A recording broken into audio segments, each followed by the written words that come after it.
If you've been a long-standing listener of the Singing Teachers Talk podcast, then you know me by now. I love books. And if you are new to the podcast, then that's probably the most important thing you need to know about me.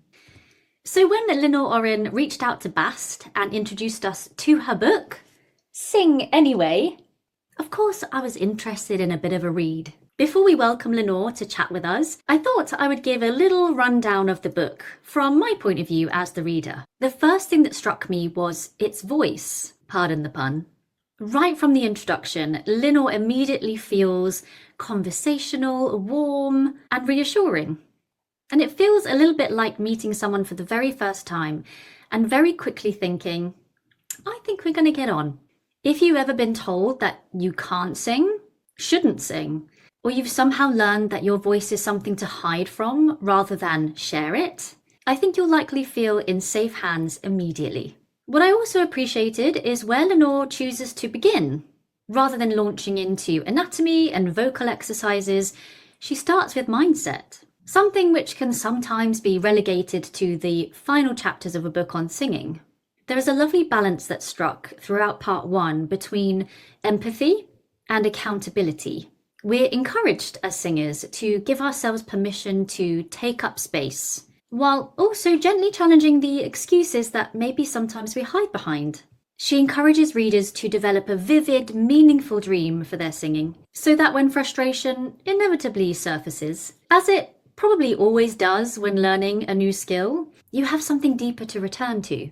Reading this section actually became unexpectedly personal for me. I haven't sung or performed publicly in quite a long time. I still sing and try to work on my voice, but it's not in front of other people. The next time I'll be singing in front of people will actually be at one of my friends' weddings. So as I read part one, I found myself thinking about my own goal. I really want to accept this privilege of being asked to sing at such an important event, deliver the vision that they want for that moment, and allow myself to just get lost in the movement of music, instead of getting trapped in by self-consciousness that has sometimes accompanied singing when people are watching. What surprised me also was realising how many old comments that maybe I'd quietly carried with me without really acknowledging them. I once had a colleague who told me I sounded like a squealing pig. Charming. But then I caught myself thinking, up yours. Because alongside those comments were lead roles and people asking for recordings of my public performances and audience members who were genuinely connected with what I was doing. Those voices had simply become louder in my own head than all of the positive ones. That's exactly the sort of reflection this first section encouraged, and I think many readers will actually recognise themselves in it. There are some lovely moments of humour as well. One of my favourite lines comes from when Linor suggests singing into a pillow or a blanket to help reduce self-consciousness.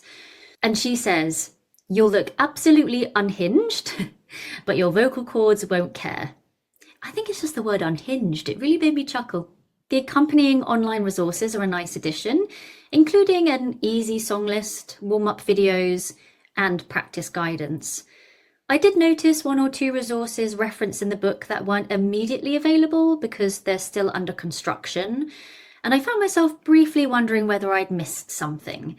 That's perhaps just a minor point, but worth mentioning for anyone reading it soon after publication. Part 2 is where the practical work really begins, and Linor guides readers through a series of self-exploration exercises looking at areas like the jaw, the tongue, shoulders, head, encouraging singers to investigate where tension may be coming from rather than simply treating the symptoms. As someone who teaches professionally, there were one or two places where I wondered whether an instruction could be refined slightly, but what I particularly appreciated was Linor's honesty about teaching itself. There's a passage where she describes trying multiple approaches with a student without success before almost a throwaway idea suddenly unlocked the problem. I loved that. As teachers, we sometimes feel the pressure to have the perfect answer immediately. In reality, so much of teaching is making informed observations, trying different approaches, and seeing what resonates with that individual singer. I found those moments deeply reassuring because they reflected the reality of teaching rather than pretending it's always linear. The technical exercises themselves are practical and approachable. They're clearly aimed at helping singers experience change rather than overwhelming them with theory, and they're also accessible enough that beginners could generally follow along quite well. The book certainly doesn't attempt to cover every aspect of vocal technique, and I don't think it's trying to. Instead, it offers several useful ways in to common technical challenges, often drawing on the speaking voice as a bridge into singing.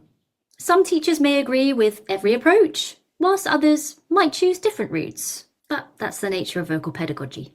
One piece of advice that particularly stood out to me is if you have 5 things you want to improve, choose the 3 most urgent ones and give yourself permission to ignore the rest for now. That word, permission, appears throughout the book, and I think it's one of its strengths. Singing can feel overwhelmingly complex, and giving people permission not to fix everything at once is incredibly valuable. One of my favourite quotes in the entire book was, "Let's face it, there are so many facets to singing that our number one goal should not be losing our minds." Part 3 returns to mindset, this time focusing on performance itself. Linor helps readers identify where they sit on the scale of fear and offers different strategies for before, during, and after performing. Overall, I think Sing Anyway knows who it's written for. For me as the reader, it seems like it would be very welcome in the hands of someone who has stepped away or ignored singing for a really long time, even though they really want to do it. It isn't primarily a technical singing manual or an in-depth exploration of vocal pedagogy. It's a starting point. Neither is it heavily referenced in science, but perhaps more anecdotally presented. The technical explanations are intentionally simplified, and that's refreshing because it makes the book highly accessible. Although some readers with a deeper background in voice may notice areas where there's naturally more nuance than the book explores. It's an encouraging, experience-led guide with suggested week-by-week pacing that readers can genuinely work through. If you're looking for someone to stand beside you and say, "I know you're frightened, but I think your voice deserves to be heard," then I think that's exactly what this book offers. It's for the person who desperately wants to sing but feels held back by fear, the person whose voice has been shaped more by past criticism, and the person who truly is convinced that everyone else is allowed to sing except for them. More than anything, Linor's personality shines through every chapter, and she comes across as someone who genuinely wants people to stop hiding and start singing. And maybe that's a message that a lot more singers need to hear. Author Linor Oren, welcome to the Singing Teachers Talk podcast. Linor, in your book, you say that the feeling you had after your first singing lesson was akin to what it felt like to kiss the guy that you had been in love with for 6 months. Now, I need to know the rest of that love story. Okay. He was, he's an ex-boyfriend now, so I'm not married to him. I'm married to a wonderful man. We had a relationship that was, for me, my second serious relationship, but it was actually the first one because the first one did not really count if I look back. And he was a really big love for me. And we are friends to this day, and he's a lovely guy. Yeah, it was just a very significant moment for me. The same significance to have your first singing lesson? Yes, absolutely. I realized in that moment that it was something that I wanted so badly, that this excitement of receiving it was similar to being in love. And that's where I realized I cannot really hide my desire to sing anymore, even though I was kind of planning on doing that. I was supposed to be either a pianist or a composer or something else, with music that is not singing, because that just seemed impossible at the time with the amount of anxiety I had around it. And then I was like, shit, I have to do this now because it's too significant. It's too good. Let's talk about your book, Sing Anyway. Here it is, with my little bookmark in. Why did you want to write this book, and what did you hope to achieve through it? Well, I had a lot of insecurities around it, and I postponed it for a long time. My husband, Eric, who's a very important part of Sing Well, at least 50%, has encouraged me to do it. And we just thought that it would be a good channel to bring the message across. And the message being the approach that I have to singing in general and to teaching voice for the students to teach themselves, which has a lot to do, not with the vocal cords and not with the vocal technique. Vocal technique is in the book, but what I wanted to bring across is, first of all, that you should sing. And the things that you're thinking about your singing, or the level that you think you're at, or what other people might think about your singing, is secondary at best, should not be in the equation when you make the decision, should I sing? And there are a lot of reasons that we give ourselves not to pursue our desire and our dream to sing. And singing is a dream for a lot of people that are not even musicians, that are not even, would never consider themselves as singers, but they really, really want to sing, but they really don't think they should. So those are the people who come to me, and I find myself in that pep talk day in, day out, explaining to people why they should be singing anyway. So that's what the book is about. What research and influences did you pull from to create this book? Well, it was mostly stories, personal stories and stories of my students that I was talking about, because I'm talking about everyday people. This is not like a science book. I did not have like a list of sources at the end of the book when I tell you, this is the research that I read, and that's not how I wrote it. I was going through the journey that I went through and the journey that a lot of my students go through to discover their voice and the right to have a voice, and basically telling the story from there. Can you give us an insight into the writing process and how you fit it in around all the other work that you do as a singing teacher and a choir leader? I can just imagine some writers are up at, 2 a.m. and we romanticize the writing process. Tell us about your experience there. Yeah, I basically prioritized it for a few months. I had Eric helping me with that. He was doing a lot of the putting everything together, right? He's a copywriter by profession, so that was very handy. Yes. Very handy. What we did was take my teaching that is basically already transcribed, already online. I have online courses. I'm giving online lessons. So we had a lot of my words already, quote unquote, on paper. And we had to basically arrange it, put it together. And then I had to sprinkle it with some more personal anecdotes, make sure that it is in my words. But the material was already there, because it's stuff that I'm talking about for years now. So it was mainly kind of making sure that when you read the book, you hear me talking. Yeah, that is really something that I would say. So that was like, I think something like 3 rounds. We had the first draft. We let an editor go over it, make sure that there are no mistakes. And then I went over it, and sometimes Eric was reading it to me because I'm a very slow reader. Like, very ironic that I'm writing a book, and if I literally read my own book, it would take a long time. So I was like, yeah, okay, I approve this, I don't approve this, and I'm making a lot of corrections along the way. And then it's like, okay, it's done. So I sit down and I'm recording an audiobook, which, by the way, is still in process. So it's coming. And I'm recording it, and while I'm reading the book out loud, I was like, I would never say that.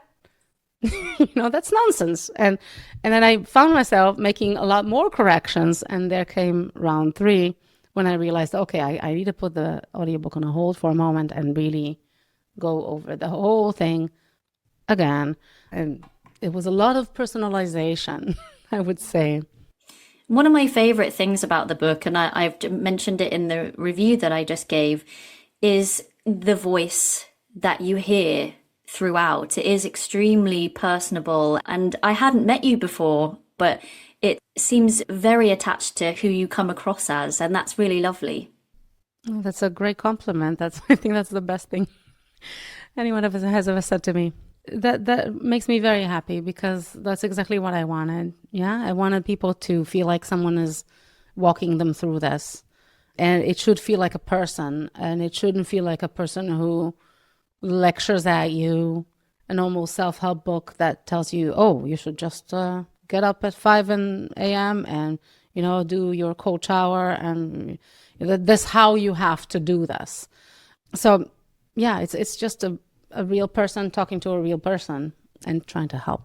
And I don't know about you, but we are professional singers. So we trained as students, we were aspiring singers.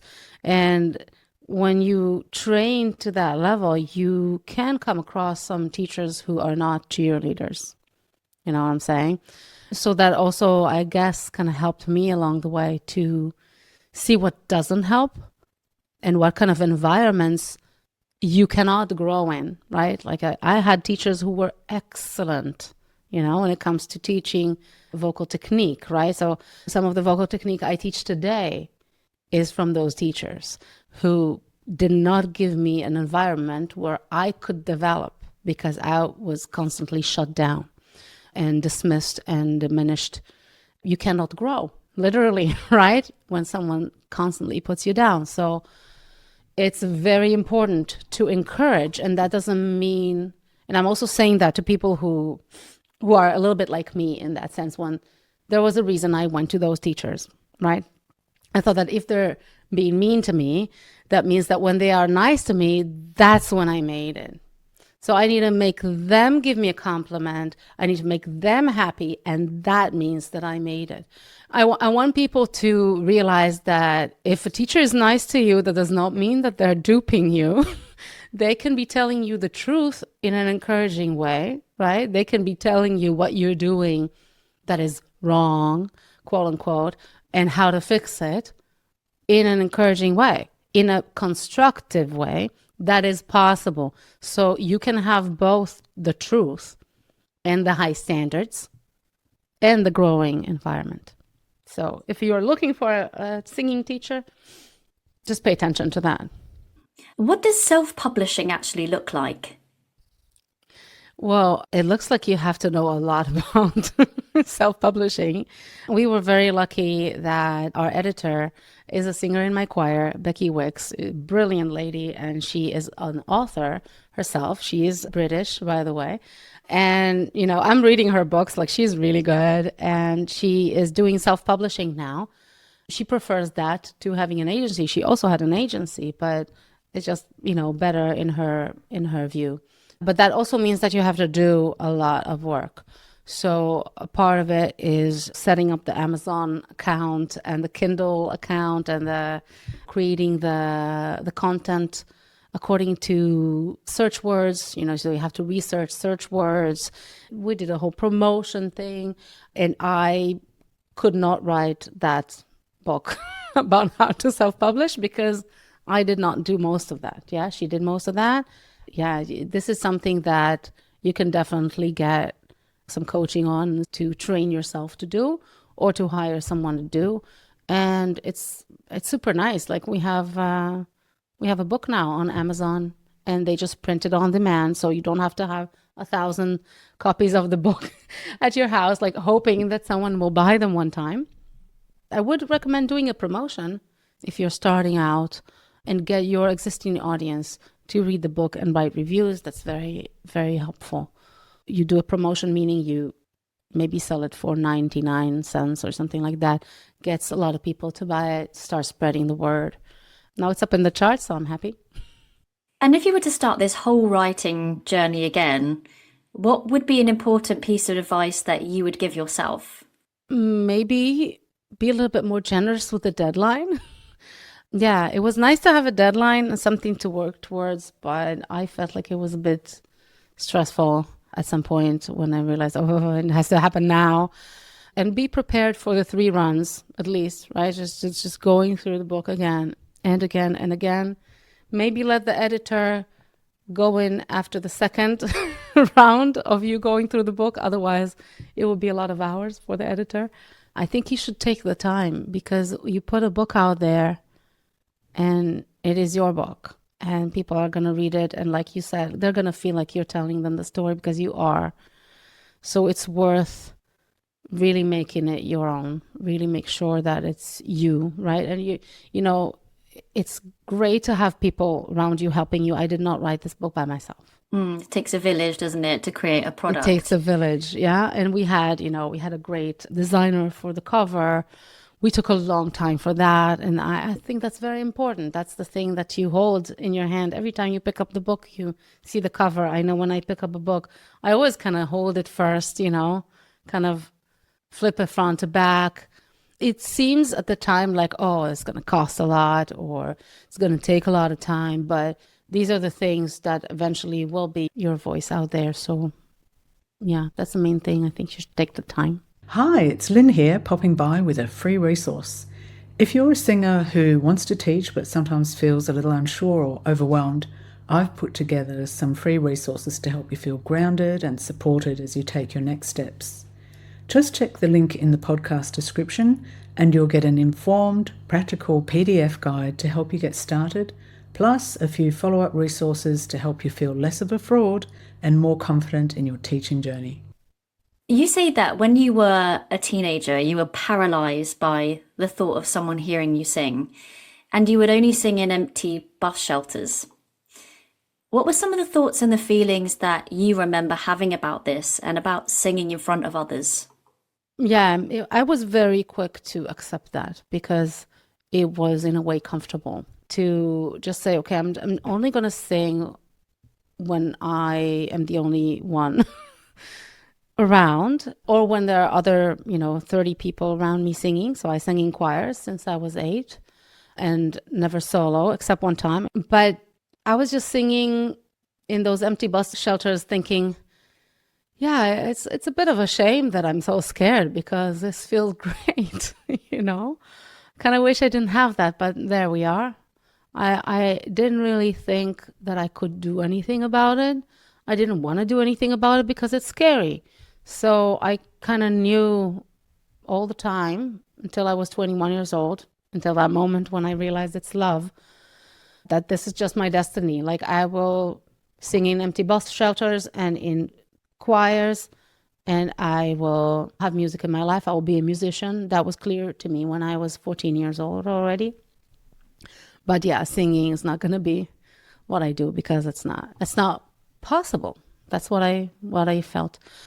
The first time I realized that I am scared to sing in front of people, I was 8 years old, and I was asked by my teacher at school to sing, not really solo, but a duet with my best friend. And it's like unison, right? So we're not really singing solo, but it's only the two of us singing the same song, unison, in front of the whole school. And then I realized that I'm scared to do that, but I'm also a compulsive authority pleaser. So I didn't say no. I also don't remember saying yes, but I definitely did not say no. So that was happening. And I was talking to my friend and I told her, I'm kind of nervous. I'm scared to go in front of the whole school and sing. And she's like, why? She was like naively, she's like, why? What are you scared about? And I was like, I don't know. I feel like the people are going to look at us and then they're going to come in and give us compliments. And then when I'm talking, I realize this does not make sense. What's wrong with me? And she's like super naive and sweet. Like, I'm kind of looking forward to the compliments. And I remember thinking, yeah, that makes more sense. So I guess also that's one of the things that made me think that it's unsolvable, is that it's like, yeah, it's just something is wrong with you because this shouldn't be happening. In your book, there is a huge focus on the mindset and the shift of coming out of being frightened to sing in front of other people and actually finding ways to be able to do it. I wonder for you, what worked out of your tips in your experience? You talk about the Disney smile that one of your clients had when thinking about being in Disney World. You talk about the FBI investigation. What was it for you that helped you? So I had a very long and excruciating journey getting over stage fright because for the longest time, nothing worked. because I didn't have anything to try. I didn't have any tools or exercises or advice about it. And I think also back in the day, it's not just the environment that I was in, because I went through different environments through, a decade and a half basically, and no one was really talking about what to do about stage fright.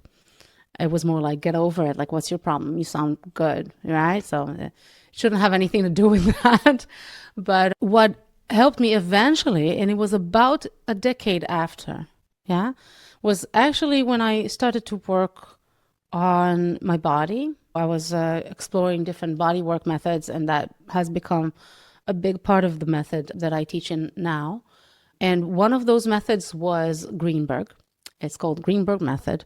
And one of their things is handling fear, right? So they are about experiencing the fear in anything in life and kind of being able to be so familiar with it that you can also then let it go. And they do it also with muscle tension, which is really cool. Yeah. So if you, for example, you feel like you have tension in your shoulders, you should do it fully and then do it like until you can't bear it any longer, and then do it a few seconds longer, and then you stop it.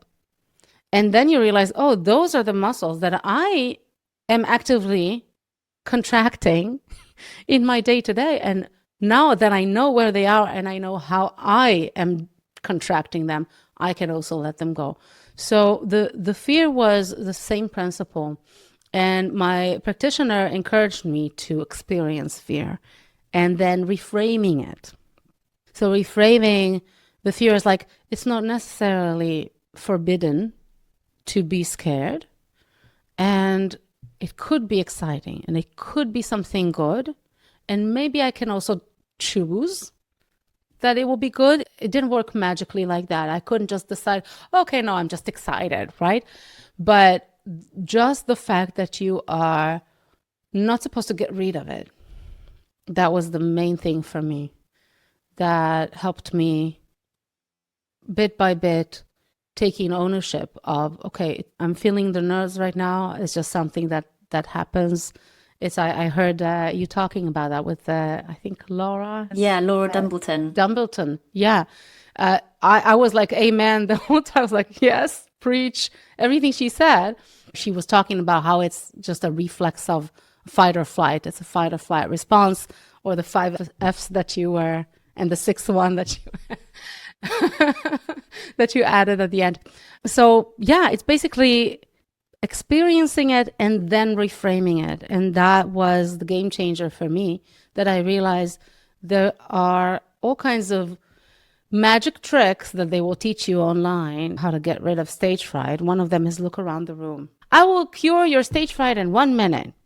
Just look around the room and describe all kinds of objects to yourself. That's a great exercise. I use it now. I have a course called Sing Well on Stage, and it teaches that exercise.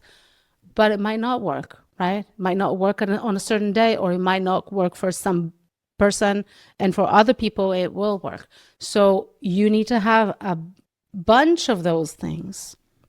And you need to have the breathing exercises that Laura was talking about. You need to have, I'm working with the mantras. And in the mantras, I'm giving you like a list of 20, right? Because not every mantra will create the effect that you wanted to create, because we are humans and we respond differently. So it doesn't matter what is the tool or the mantra or the exercise that you're going to use.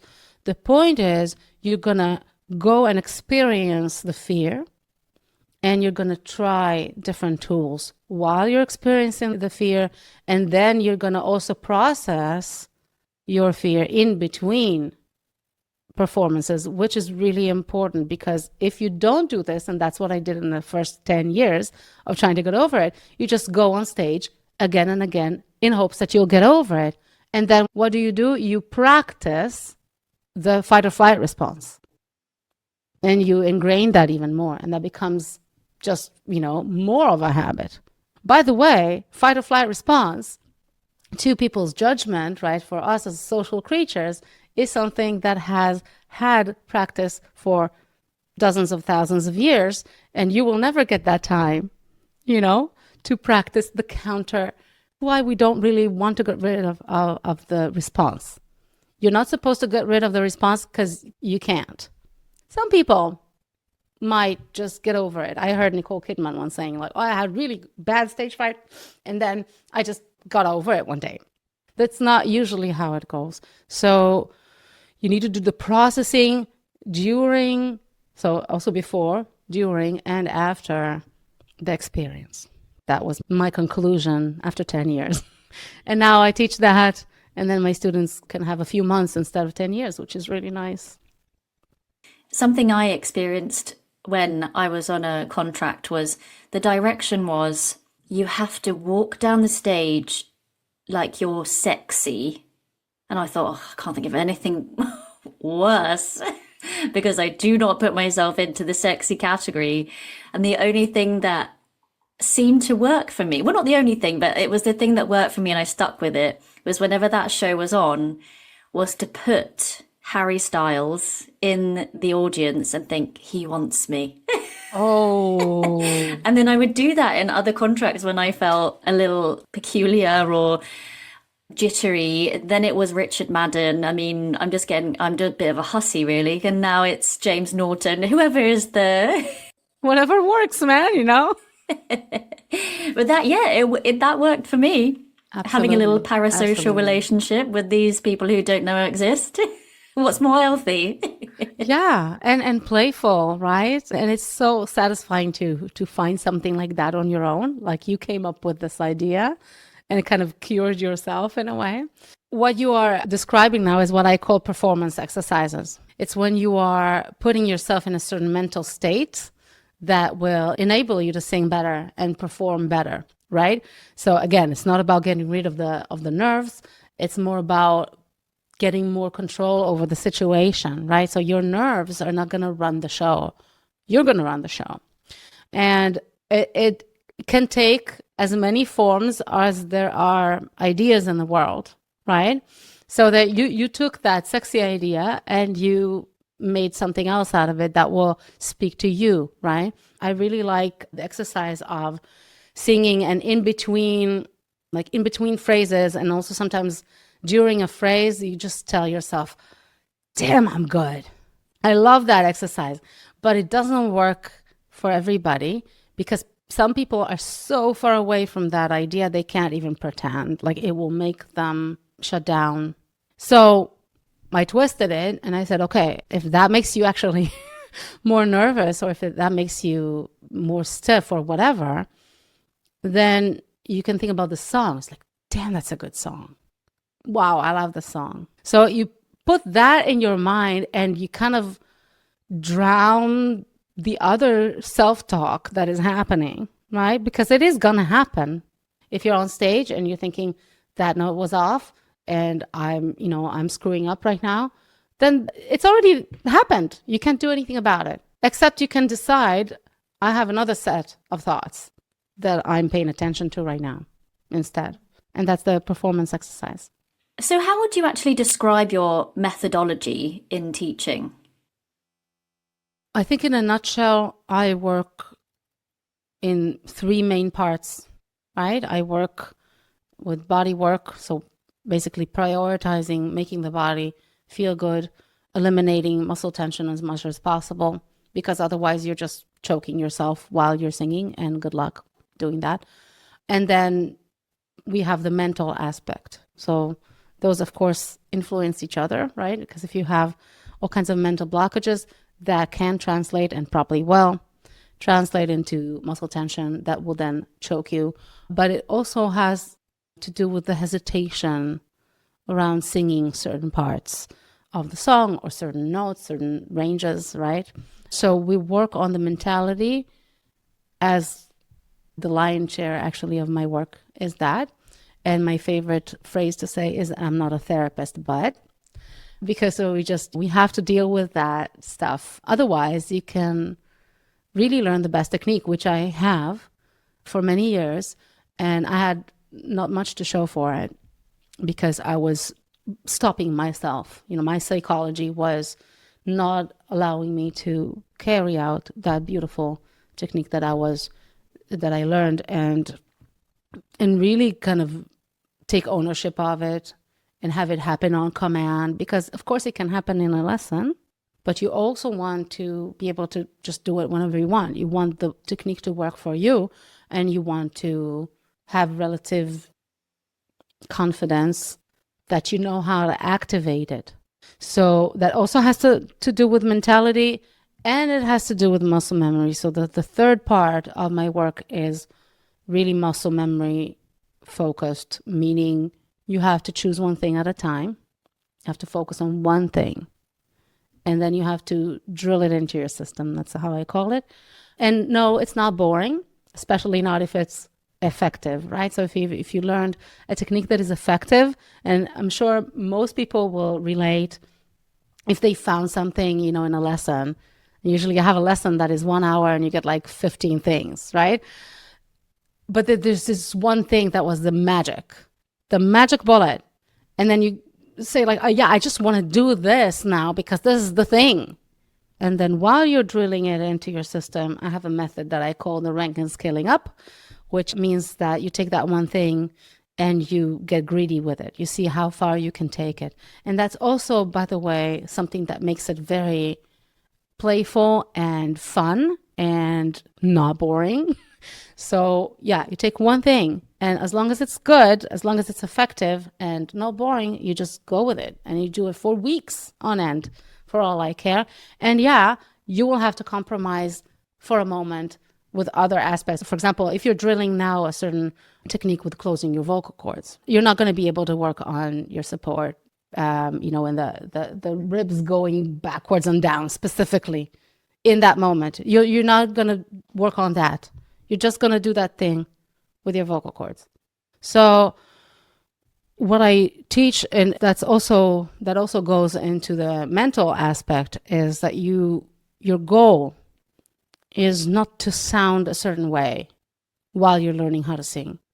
Your goal is to, feel good in your throat, make sure that you're not causing damage to your throat. That's basically it. And then everything else is whatever comes up, whatever you find in your voice is probably going to be something that you didn't necessarily aim for, right?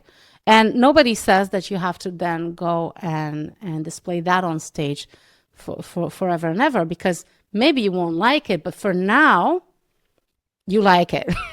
If it's good in your throat, we like it, we love it. If it sounds horrible, but it's comfortable, great. We're going with it, because you are still not in a position to tell what your best is. You don't know what your best is. You don't know what your final result is in the process that you are in. So we're really going with feeling and not aiming for a sound, not listening to your sound. I get that so many times from people like, but wasn't that like too much? Wasn't that like ugly? Wasn't like, I don't care.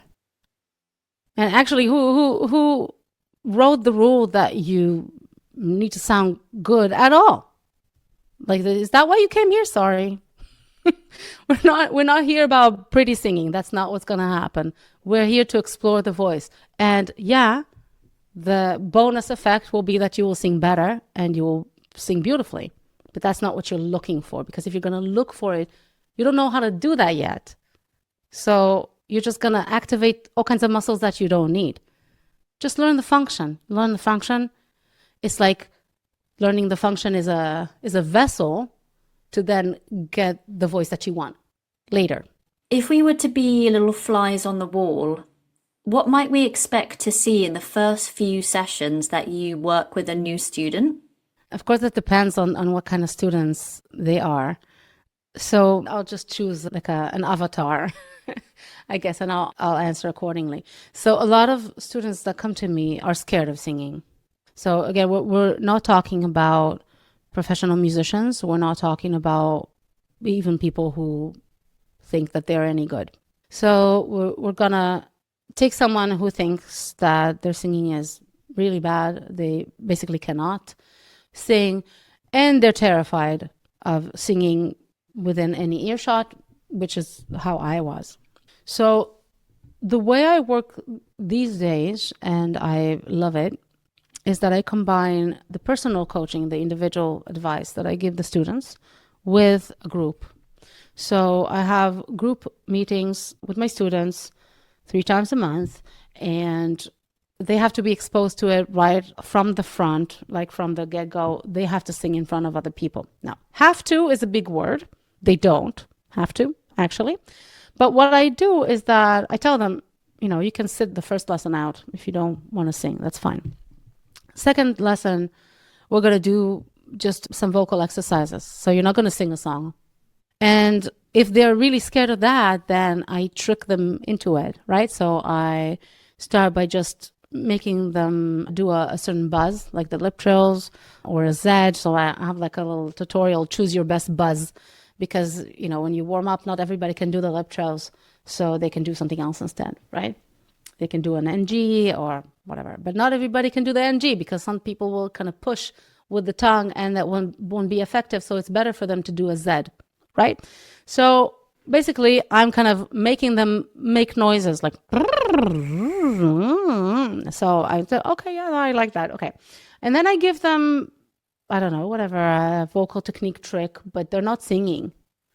They're just doing, one of my favorite things is the hand going backwards. Yeah. It's like bring the sound in. Yeah.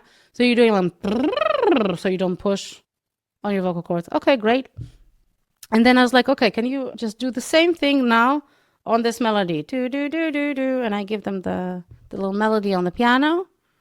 And I remember one of my students who was that character. She said, like, okay, hold on. I have to sit up for a moment. I was like, hey, you're easing me into it. It was like, before she notices, she's singing in front of the class. So that's one of the things that you might see me do, going a little bit indirectly and making people be more comfortable with singing by making them see that it's not really singing, right? Like the way we perceive singing, if we think we cannot sing, is that it's just something that is very difficult to do, and that's something that is beyond me. And I'm showing them that it's just about making noises that you can do. And sometimes we say the words instead of singing them. So that's something that you will see me do. I'm just pressing the pause button on the podcast for a very brief moment to invite you to book your free BAST call. If you've been thinking about joining the BAST community through one of our courses, but you just don't know which option is the best for you, then why not book your free Zoom chat with our very own Kimberly George, who has all the answers. Head over to basttraining.com/book-a-call/ and click that big blue button. That's basttraining.com/book-a-call/. Now, where were we? Clearly, you're an advocate for anyone realising this human right to sing. What would be your advice then to teachers working with students who might not yet be physically or mentally ready for a performance that's already booked, or a competition or an audition coming up, but you don't want to hurt their confidence? That's a really good question, and I have experienced it from both sides.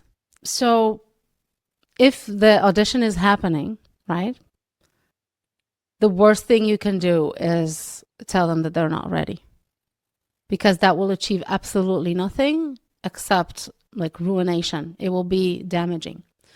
And, I have stories about that to no end. But on the flip side, because I've experienced teachers telling me that I'm not ready. I had a student coming to me telling me, I want to get this gig at this hotel, and they told me to send an audition tape or whatever. And I really thought genuinely in my heart that she's not ready. I really thought that. But she told me, I'm going to do this gig because I want to do it. And I was basically, with me thinking about how unprepared she is and how not good enough she is, I looked at her and I said, let's get ready. And I prepared her for it with her strength. Her strength was performance. She had a lot of vocal issues, like all of them. Performance, she does not need my sing well on stage course. So we capitalized on that. I made her ready to basically display what is special about her. Because auditions is about displaying, like you're showing them yourself. So we worked on that. She got the gig. Who am I to know what they want? She is a very unique person. You look at her, you cannot ignore her. So I thought, okay, maybe they're looking for that. And maybe, you know, whatever quirks she has vocally, maybe that will actually play into it. I don't know. So it's not your place as a teacher to predict whether the person will get the gig or not. And actually, the way I approach auditions in general is like, I think it's like a one-night stand. Like you shouldn't like put so much importance on an audition. You should basically just go, do the best you can, have fun, and just forget about it an hour later if possible, and if not a day later. Like our goal is to just audition and audition and audition like you are a pickup artist. Just that's the goal as much as possible, because if you put all that weight and importance on an audition, you will reduce your chances actually to get it, right? Now I want to go and have a few one-night stands. Yeah, do it. Don't think my husband would be very happy with that. Yeah, so maybe just do a few auditions then instead. Yeah. But yeah, that's my approach. So as a teacher, I would encourage my students to do this audition as one of millions. This is not this one thing that you should be getting, right? I also tell them, you know, maybe you'll get it, maybe not. That's not really necessarily even about how you sing. So maybe you won't get that audition because you didn't have a good audition. Or maybe they were just looking for a blonde instead of a brunette. I don't know. Seriously, those things, they have so many components in them. It's not my job to tell you if you'll get the audition or not. Yeah, just prepare them the best you can. If they ask you whether they're ready or not, you can say in a constructive way, you know, I think if it was in a couple of months from now, that would be better. We could prepare more, could prepare better for it. But I would also say, you know, maybe you're not ready, but it doesn't matter because you want to get ready, right? You want to do auditions. Let's do an audition. Let's just do it. Because you have to practice, again, like the stage performance thing. You have to practice on the stage. You can't practice for the stage at home to the fullest extent, right? You can do some stuff at home, but the stage is a completely different setting, and an audition is a completely different setting, and your body is going to behave differently. So you need to practice that. So I would encourage them to do it. One time, I was going to Italy because it was very difficult for me to find auditions at all.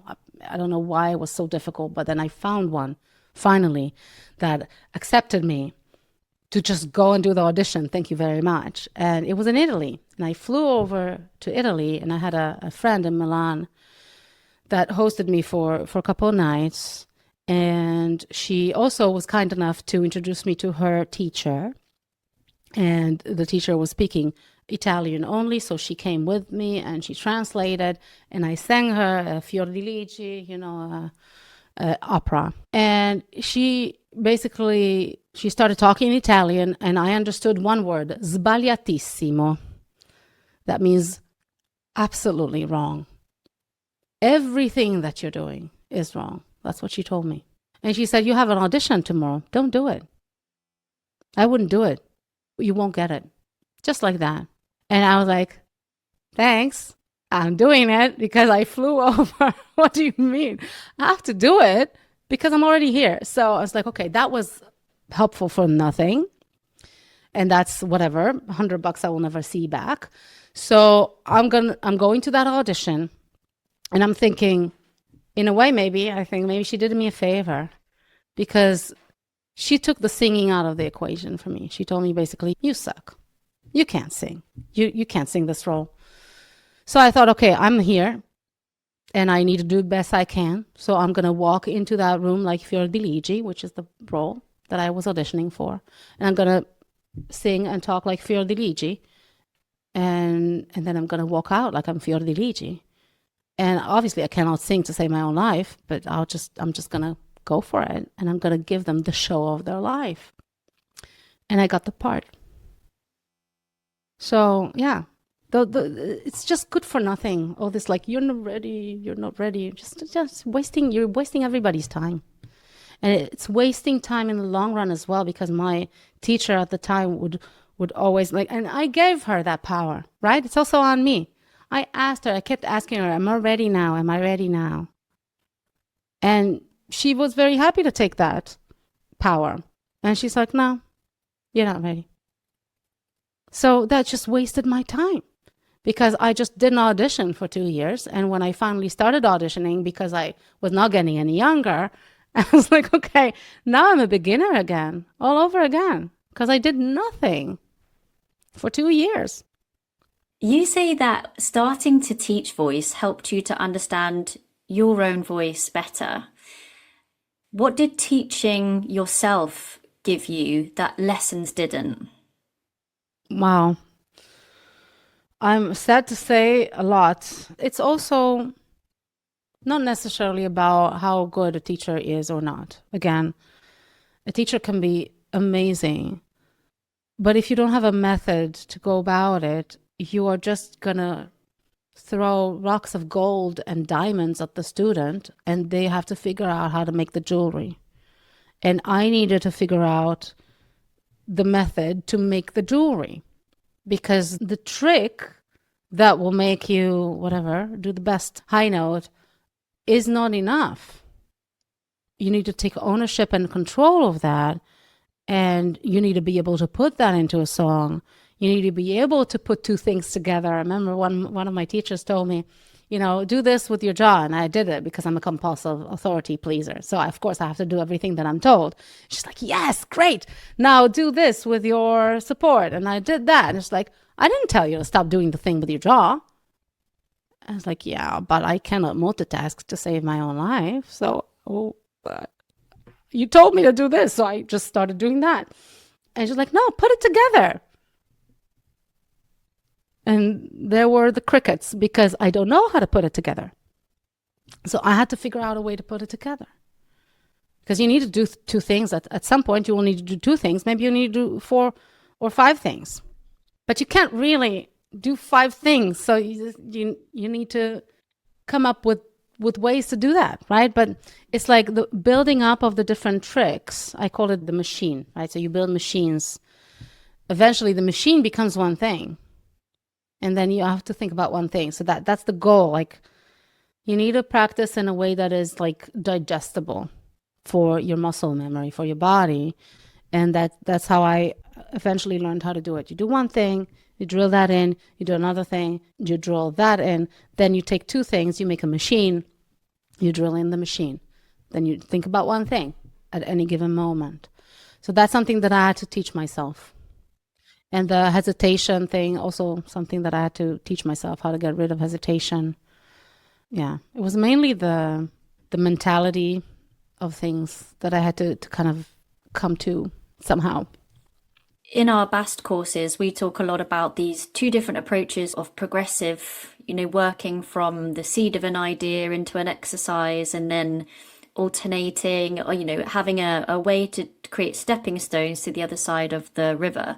And also this variable approach of, if one thing doesn't work, let's see if another thing does.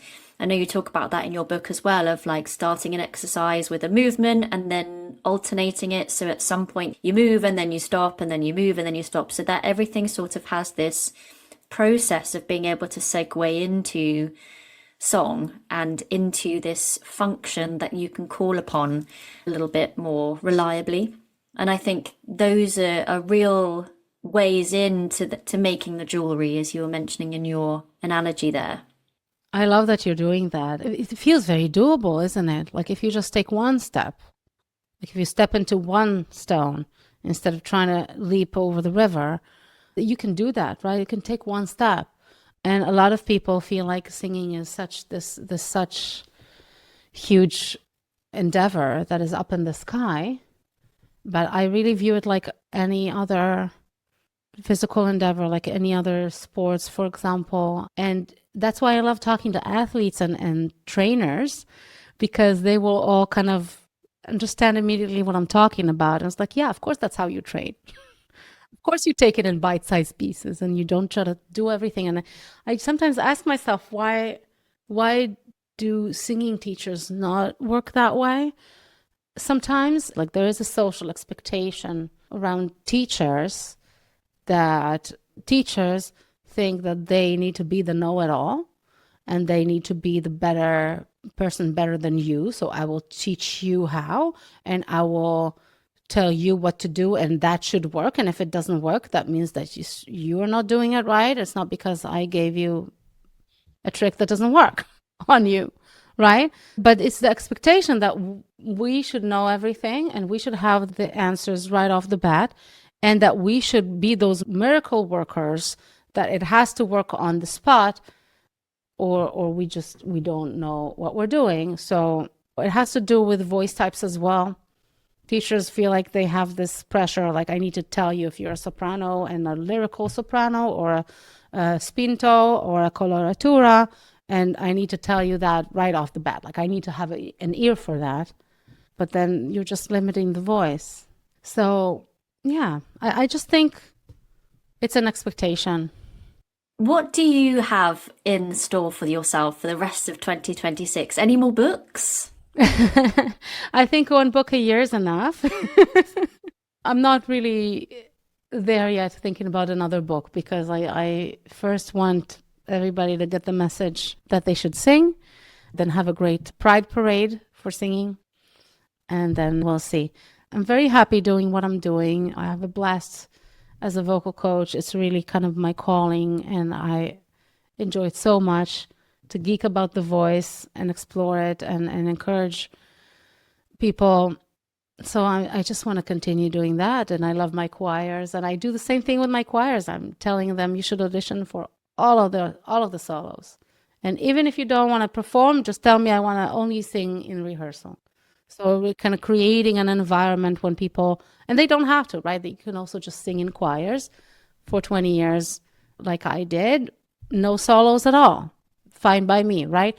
But if there is something at the back of your mind that is saying, maybe I want to, but I'm scared, just dip your toes in and start small. That's the stuff I love to do. I love showing people that they have a voice and they can use it and they don't have to apologize for it. Where can our listeners find out more about you and get a copy of your book and follow your work? The best way to do it is to go on singwell.eu/book. So that's, directly the page of the book. And if you just go on singwell.eu, you will see everything about me, and I can guarantee that you cannot miss the book. It will come to you. Linor, it's been so lovely to connect with you, and thank you for the book and congratulations on it. It does fly the flag with your advocacy of people being able to sing regardless. And thank you so much for your time today. Thank you so much, Alexa, and thank you for the work that you're doing. And I'm really enjoying your podcast. And I think you are also very much are there, all of you, to encourage people to go from can't to can. And going with a holistic approach, I really tap into that. So thank you.